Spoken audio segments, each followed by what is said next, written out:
నేటి పునీతులు పునీత పేతురు పౌలుల బృహద్దేవాలయ ప్రతిష్టోత్సవం. మీరు నా కొరకై ఎంతటి ఓర్పును చూపితిరో, ఎన్ని కష్టములను అనుభవించితిరో నాకు తెలియును. సోమవారం, నవంబర్ 18, 2024. మొదటి పఠనం దర్శన గ్రంథము 1వ అధ్యాయం 1-4 మరియు 2వ అధ్యాయం 1-5 వచనాలు. యేసుక్రీస్తు బహిరంగ మొనర్చిన విషయములు ఇచట గ్రంథస్థము కావింపబడినవి. దేవునిచే ఇవి ఆయనకు ప్రసాదింపబడినవి. అనతి కాలమున ఏమి సంభవింపనున్నదియో ఆయనచే దేవుని సేవకులకు ప్రకటింపబడవలెను.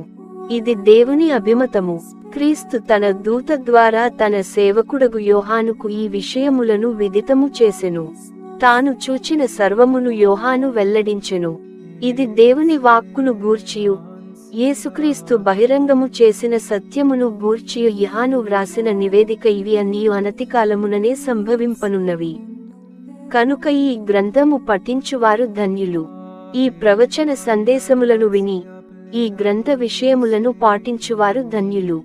ఆసియా మండలమునందలి సప్త సంఘములకు యోహాను వ్రాయునది. త్రికాల స్థితుడగు దేవుని నుండియు ఆయన సింహాసనము ఎదుట ఉన్న సప్త ఆత్మల నుండియు ఎఫెసు సంఘదూతకు ఇట్లు వ్రాయుము. తన దక్షిణహస్తమున సప్తతారకను దాల్చువాని సందేశము ఇది.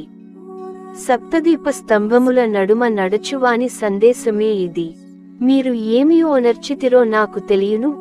మీరు ఎంత శ్రమపడి పనిచేసితిరో, ఎంత సహనమును ప్రదర్శించితిరో నేను ఎరుగుదును. దుష్టులను మీరు సహింపజాలరనియు నాకు విదితమే. అపోస్తలులు కాకుండగనే అపోస్తలులమని చెప్పుకొను వారిని పరీక్షించి వారు అసత్యవాదులని మీరు కనుగొంటిరనియు నాకు తెలిసినదే. మీరు ఓర్పును చూపితిరి, నా కొరకై కష్టములను అనుభవించితిరి. అయినను మీ పూనికను త్యజింపలేదు. కానీ మొదటివలే ఇప్పుడు మీరు నన్ను ప్రేమించుటలేదు. ఇదియే మీపై నేను చేయు నేరారోపణ. మీరు ఎంత భ్రష్టులైతిరో ఒక్కపరి గుర్తుకు తెచ్చుకొనుడు.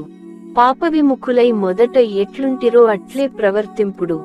మీరు పాపముల నుండి మరలినచో నేనే వచ్చి మీ దీపస్తంభమును స్వస్థానము నుండి తొలగింతును. ఇది ప్రభువు వాక్కు.